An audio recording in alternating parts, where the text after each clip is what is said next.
Irmãos, nós estamos falando sobre o lugar secreto, sobre a vida com Deus.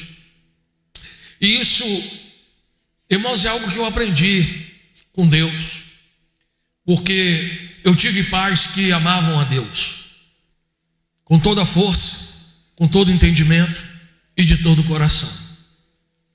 Eu cresci vendo minha mãe orando sempre, não porque ela era uma fanática religiosa, mas é porque ela amava a Deus. Eu era pequeno e quantas vezes chegava na cozinha, minha mãe estava lá cantando os hinos da harpa e chorando. Meu pai, já falei para vocês várias vezes, eu acordava de madrugada com meu pai orando. Todo dia, de 4 às 7 da manhã, meu pai orava. Então eu cresci num ambiente de oração.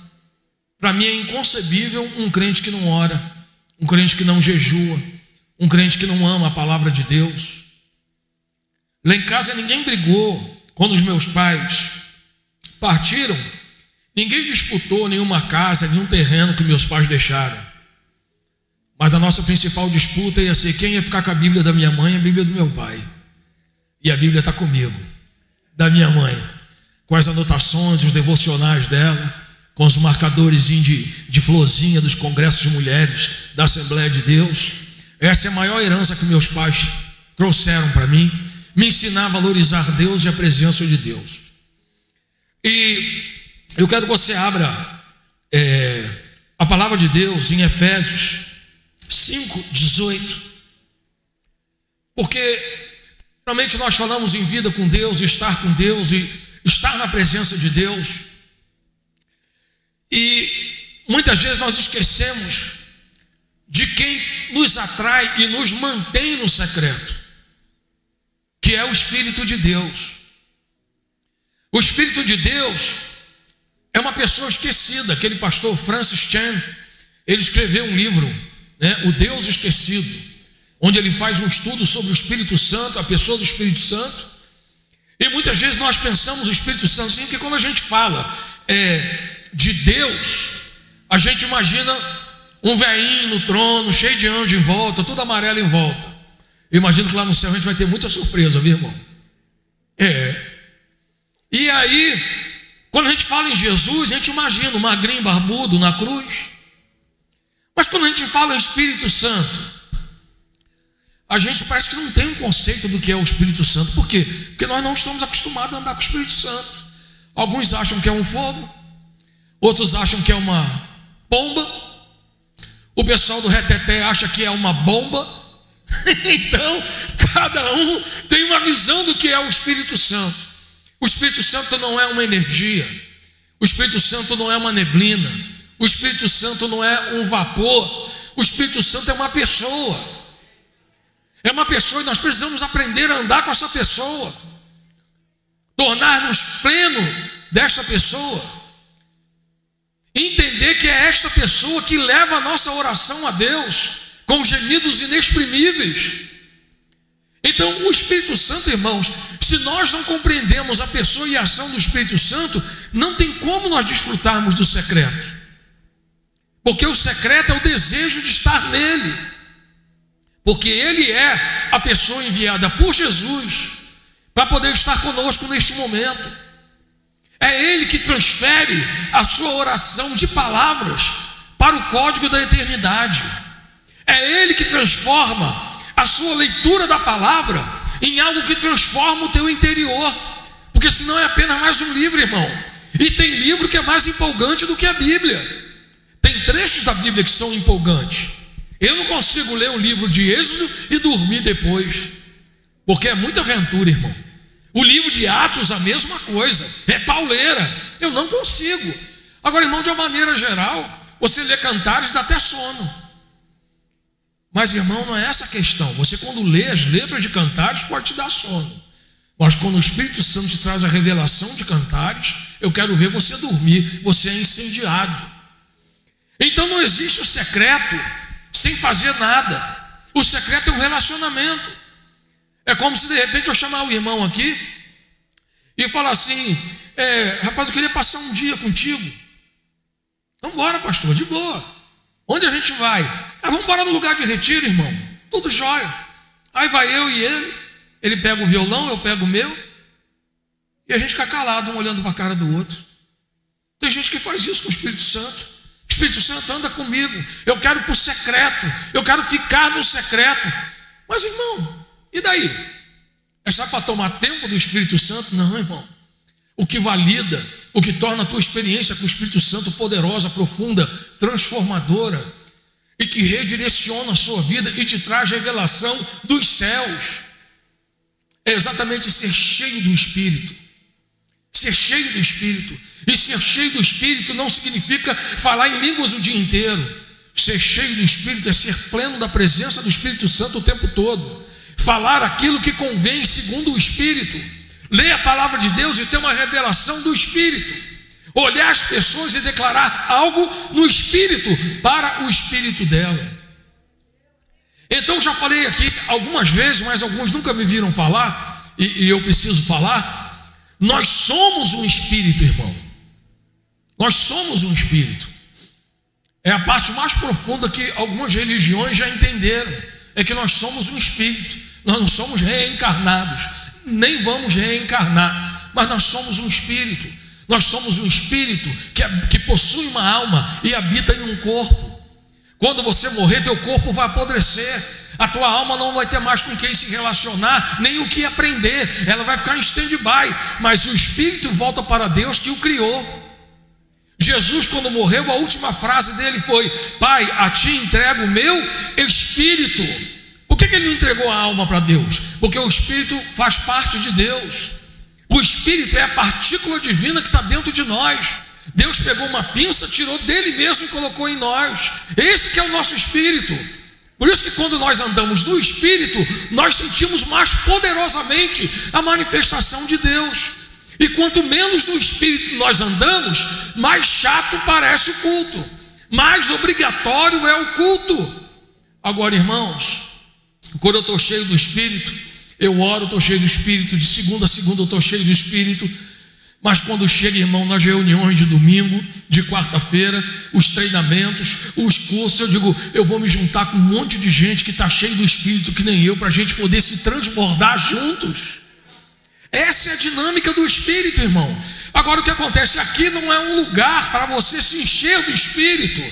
Deus te deu da segunda a segunda uma vida inteira para você se encher do Espírito. Você não sabe o que se passa no Instagram? Você não sabe o que se passa até no Facebook, pouca gente está usando.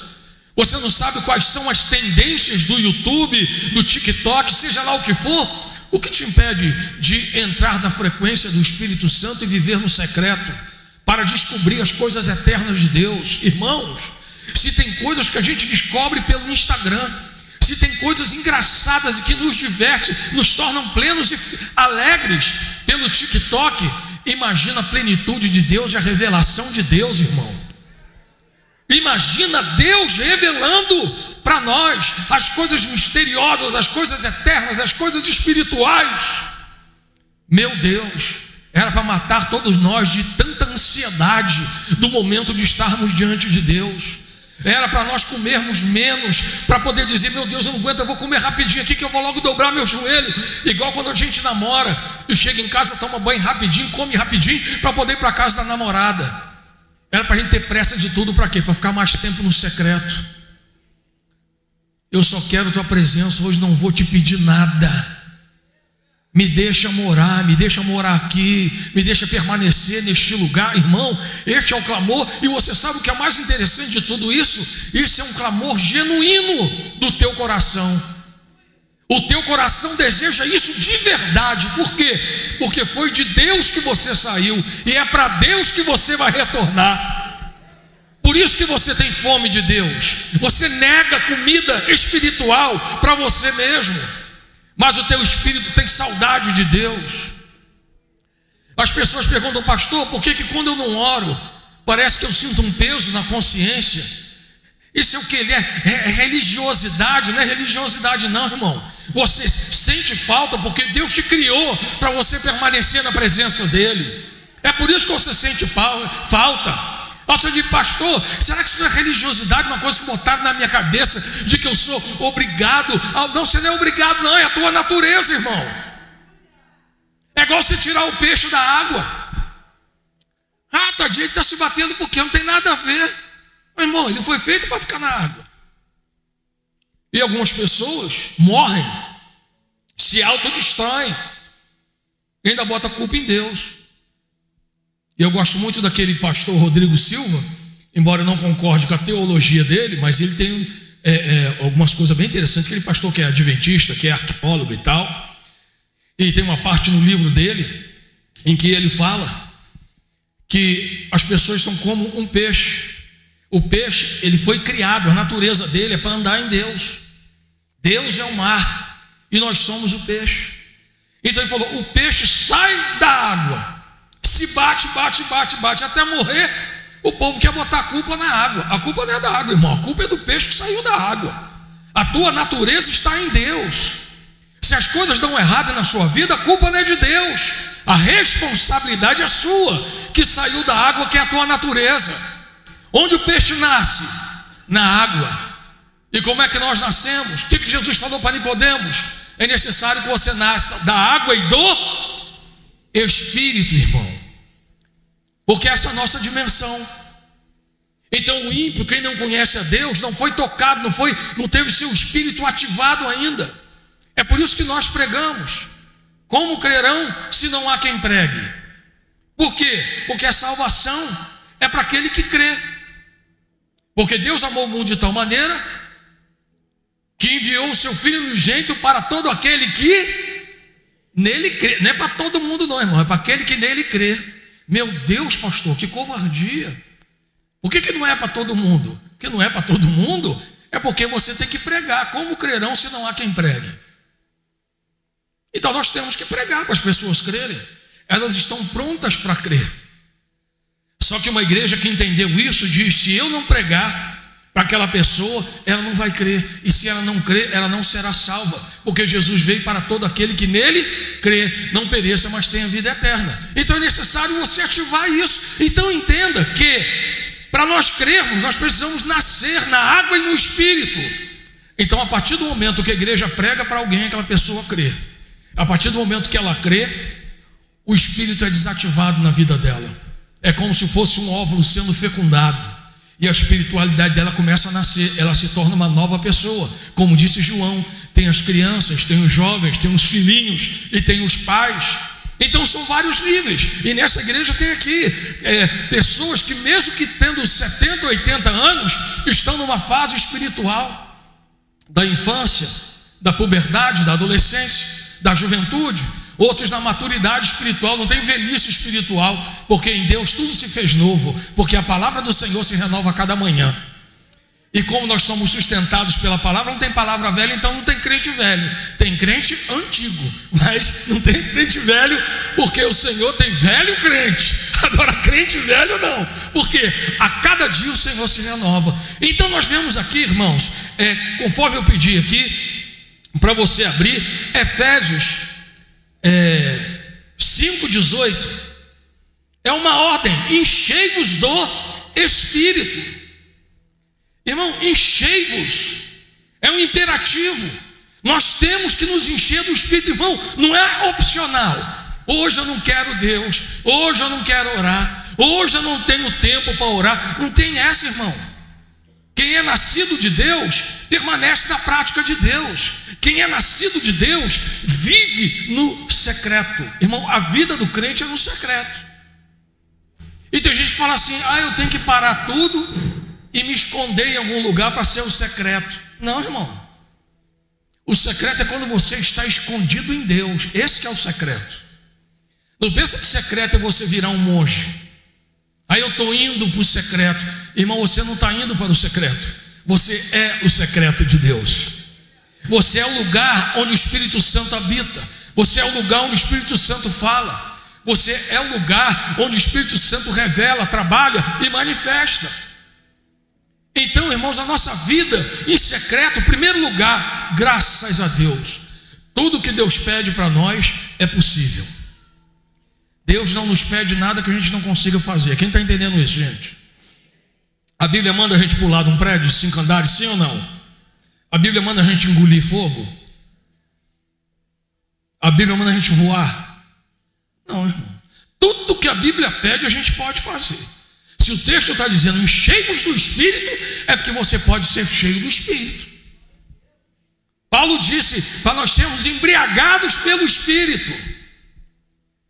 Irmão, ninguém se embriaga com uma tacinha.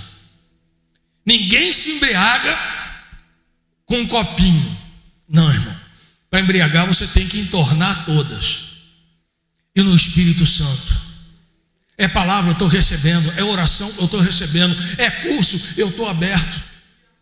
É para fazer um mapeamento, para poder ter um atendimento. Irmãos, esse mapeamento espiritual, isso é uma coisa maravilhosa, irmãos. Isso é um exame que você faz no teu espírito. Que você vai no psicólogo, ele vai fazer várias coisas para você no seu processo cognitivo, a sua memória, o teu foco. Aí vai ver se você tem TDAH, autismo, síndrome de Asperger, Down, tudo isso. Irmão, isso é maravilhoso. Agora, quando a gente faz mapeamento espiritual, irmão, nós vemos todas as intervenções que podem estar nos atrapalhando de sermos plenos no Espírito, de vivermos cheios do Espírito. E tem gente brincando com isso. Vai ter o EIFOL lá na minha igreja no mês que vem, o módulo 2, e eu estava compartilhando, pastor Márcio, de uma menina, né, a importância de fazer o mapeamento, né, que tem gente que não tem nada a ver,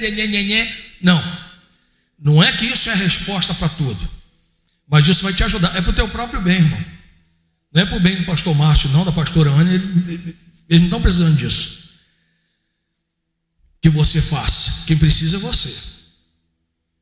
Então eu estava compartilhando, há muito tempo atrás eu estava numa igreja no Rio de Janeiro, no culto de terça-feira, e eu fiz o apelo, e era uma igreja que tinha uma pegada evangelística muito forte, todo culto a gente fazia apelo, e se convertia muita gente. E aí veio uma menina, o nome dela era Milena, e ela, eu me lembro, a menina era uma menina alta, e ainda estava com um tamanco alto, e na hora da gente orar ali, ela caiu endemoniada. E aí oramos, tal, aí repreendemos, amarramos o cão, e ela foi para outro lugar, para a gente poder encerrar o culto.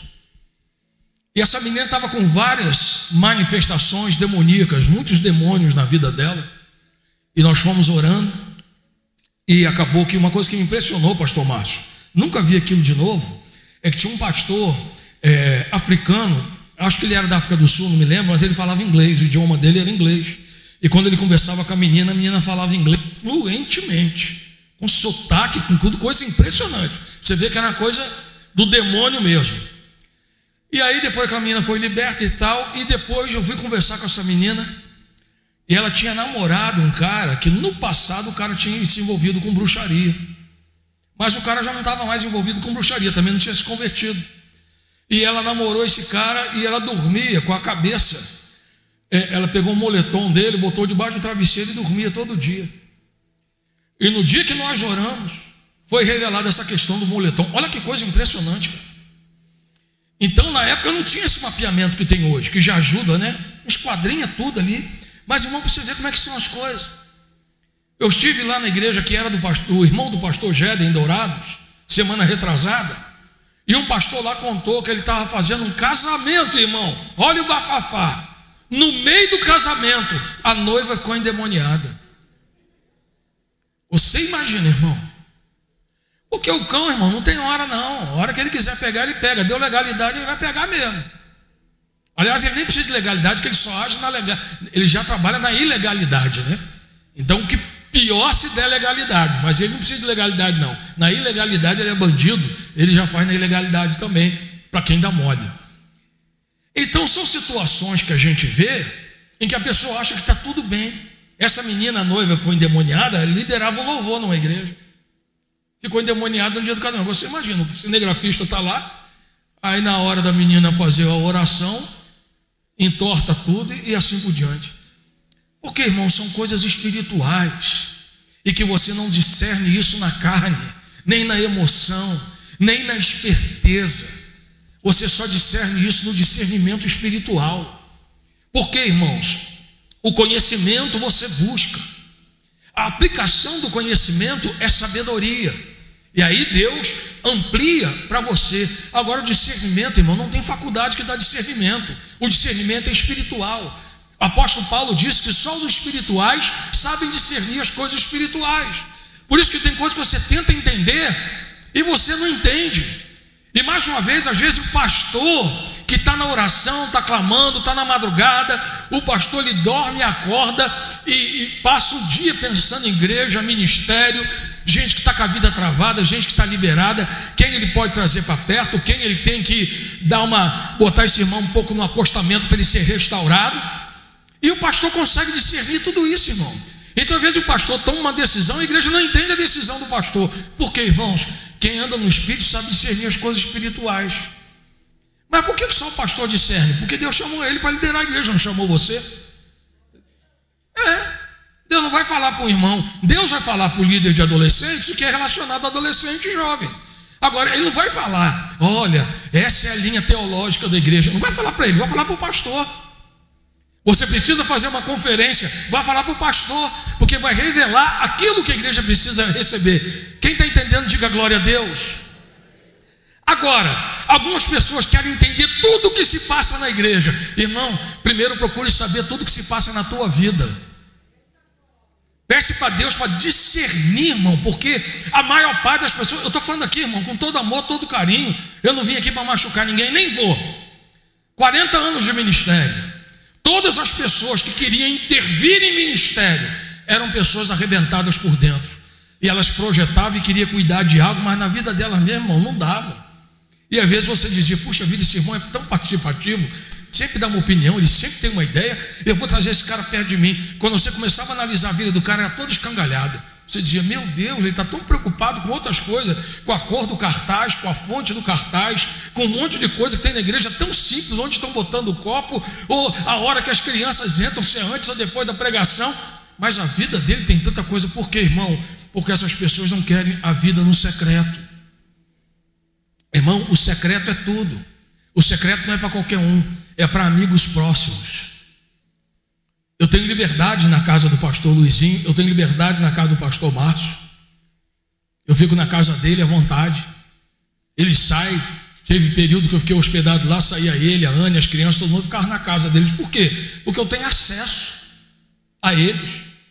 Pastor Luiz é a mesma coisa, eu fico na casa dele, ele sai, fica eu, a esposa dele, a filha dele. Por quê, irmão? Liberdade que nós temos. A mesma coisa é o Espírito Santo quer te dar liberdade. Mas as pessoas ficam assim, eu não quero. Mas o Espírito Santo quer, irmão, trabalhar, porque nós precisamos de andar na vida no Espírito, em nome do Senhor Jesus. Então por que eu devo ser cheio do Espírito, pastor Domício? Primeira coisa, porque é um direito da sua primogenitura que você deve reivindicar. Então a palavra de Deus diz que o próprio Espírito testifica de que nós somos filhos de Deus. Quando você não anda no Espírito, você tem dúvida se você é filho de Deus. Tem gente que tem dúvida da salvação. Tem gente que tem dúvida se Deus vai abençoá-lo ou não, como se Deus fosse um servo malvado com chicote querendo punir. Mas quando você anda no Espírito, o Espírito testifica para você que você é filho de Deus. Ele diz, segura a onda aí, meu filho, Deus está cuidando de tudo. É questão de tempo, é questão de processo. Espera aí, fica firme, vai dar certo. Por quê? Porque você está no Espírito. A outra razão também para você ser cheio do Espírito é uma ordem, conforme eu já falei, a ser obedecida. Enchei-vos do Espírito. A vontade de Deus é que você seja pleno do Espírito. A igreja do Senhor, no livro de Atos, nasceu numa manifestação do Espírito. Então como você acha que você vai ser crente vazio do Espírito? Não dá, irmão, não cola. O Espírito Santo tomou aquelas pessoas de tal maneira que a reunião tinha 120. Eu imagino Pedro, que era o dirigente da igreja. Aí teve a reunião do conselho de pastor de Jerusalém. Ô Pedro, quantas pessoas tem na sua igreja? 120. Aí na semana seguinte, e aí Pedro, tudo bem? Tudo bem? Quantas pessoas tem na sua igreja? 5.120. Pô, 5.000? Como assim? Não é que nós tivemos um culto lá que teve 5.000 conversões e todos foram batizados. Meu Deus, Pedro, eu sabia que você era traíra, mentiroso não, mas era 5.000. Aí o que aconteceu, irmão? No outro café de pastores, no outro mês, e aí Pedro, vai me dizer que os 5.120 continuam na sua igreja, ou mudaram para outra igreja? Não, agora são 8.120, que mais 3.000 se converteram. Irmãos, isso é a marca de uma igreja cheia do Espírito, irmão. Sem TV, sem Instagram, sem nada. O Espírito Santo incendiava o povo e o povo chegava lá querendo: eu quero esse Jesus, eu quero mudar, me batiza, por favor. Igual Charles Finney. Charles Finney, no grande avivamento que ele viveu, ele ia nas empresas, irmão. Quando ele chegava nas empresas, o povo começava a chorar. E ninguém nem sabia que ele era pregador. O povo começava a chorar e dizia: eu quero esse Jesus, eu quero esse Jesus. Um se ajoelhava, outro se ajoelhava, quer botar todo mundo ajoelhado. Já pensou o que é isso, irmão? Você chegar no mercado com as suas compras e de repente a menina do caixa começar a chorar, dizer: eu quero esse Jesus, eu quero mudar isso também. Irmão, já pensou coisa maravilhosa? Você passa no sinaleiro, o cracudo vai lá para te pedir dinheiro para comprar uma pedra de crack. Aí você, em vez de fechar o vidro, você fala para ele que o Senhor te abençoe, que teu coração seja alcançado pela palavra de Deus. Aí esse cracudo segura na porta do teu carro, se ajoelha e começa a chorar, dizendo: eu quero esse Jesus, ele vai mudar a minha vida. Irmão, é isso que é uma igreja e uma geração que vive debaixo do poder de Deus. Então secreto não é escondidinho não, irmão. Secreto é tua vida em Deus, para manifestações públicas. Mas tudo começa no secreto. Ninguém vê uma criança até que ela nasce, mas ela é totalmente gerada no secreto. Ninguém está vendo. Então eu quero crer, irmão, que nessa igreja o secreto que você está sendo levado a buscar está gerando centenas e centenas de discípulos neste lugar. Tem muita gente que não imagina que essa semana é a última semana da cerveja deles. Tem muita mulher que não imagina que essa é a última semana que o marido está traindo, porque ele vai se converter, ela virá para cá, os filhos vão mudar, o enfermo será curado, o cadeirante vai levantar e vai pular, porque essa igreja decidiu viver no secreto, em nome de Jesus. Todo milagre é gerado no secreto. Agora, irmãos, quando Jesus começou, primeira coisa que aconteceu com ele, ele foi batizado, e ele pediu para ser batizado. Batismo de arrependimento. Jesus não tinha do que se arrepender, mas ele procurou João Batista para ser batizado no batismo de arrependimento. E por causa dessa atitude dele, veio sobre ele quem, gente? O Espírito Santo. Nem Jesus começou o ministério dele sem primeiro ser visitado pelo Espírito Santo. E lá no livro de Romanos nós lemos que quem ressuscitou Jesus? O Espírito Santo ressuscitou Jesus. Irmão, é muita ousadia ou muita desinformação de um crente que quer viver sem o Espírito Santo. Não existe, não tem como. Desista de viver dessa maneira. E eu já estou terminando. Acredite que você pode ser cheio do Espírito Santo. A palavra de Deus diz: tudo é possível àquele que crê. Pastor, e como é que eu vou saber? Como é que eu vou medir? Tem como medir? Porque quando alguém fala inglês e está aprendendo, não tem como saber se ele está aprendendo bastante ou pouco. É só ele assistir um filme sem legenda, tirar a legenda e deixar o idioma original, a gente vai saber. Ele vai ouvir uma música e vai saber o que está acontecendo. Se uma pessoa está emagrecendo, está perdendo peso, ela vai subir na balança, a balança vai dizer que ela está perdendo peso. Então existe maneira de eu aferir se uma pessoa está dirigindo bem, falando bem inglês, se ela está emagrecendo e se ela está economizando. Mas como que eu vou aferir a espiritualidade de alguém? Tem 3 ferramentas. Primeira ferramenta, os 10 mandamentos. Você está amando a Deus sobre todas as coisas? E o teu próximo como a ti mesmo? Você está amando a Deus, amarás o Senhor teu Deus com toda a tua alma, teu coração, teu entendimento e toda a tua força. Ou servir a Deus é sempre um cansaço. Ou servir a Deus é sempre: eu não aguento, hoje eu não vou. Não, então você não está servindo a Deus do jeito que os 10 mandamentos mandam. Então, primeiro parâmetro, os 10 mandamentos. É igual a prova para você tirar a carteira, a habilitação. Primeiro é a lei. Aí depois, psicotécnico. E depois é o prático. São 3 exames para habilitar uma pessoa. Primeiro você estuda as leis. Então o que você vai estudar? As leis, os 10 mandamentos. Depois o que eu vou fazer? O psicotécnico, a minha parte comportamental. Onde que eu vou ver isso, pastor? As bem-aventuranças. Você vai ver lá se você está checando tudo. Checou, glória a Deus. Onde é o prático, pastor? Ai. Gálatas 5, fruto do Espírito: amor, alegria, paz, mansidão, domínio próprio. E por aí vai. Então, quando você consegue fazer isso, não é que você vai buscar perfeição, porque perfeito é só Deus. Você vai aprimorar. E o teu esforço não vai te aprimorar. Quem te aprimora é o Espírito Santo de Deus.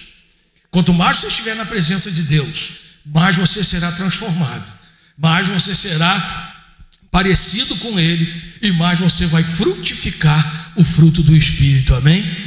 O que é o dom espiritual? É aquilo que Deus dá para você. O que é o fruto do Espírito? É aquilo que você manifesta para Deus. Quanto mais espiritual você for, mais você vai frutificar o fruto do Espírito. Então aprenda a fazer isso. Pastor, eu quero viver no Espírito, como é que eu faço? Pratica o fruto do Espírito. Continua na oração. Já terminando, o nosso corpo precisa de carboidrato e proteína, e ar, carboidrato e proteína. A nossa mente precisa de quê? Relacionamento, conhecimento e estabilidade emocional. E o nosso espírito precisa de quê? De pão, palavra, adoração e oração. Então você, quando busca a palavra, adoração e oração, mas por que adoração, pastor? Não é só palavra, é adoração, porque meu Pai procura adoradores que adorem em espírito e em verdade.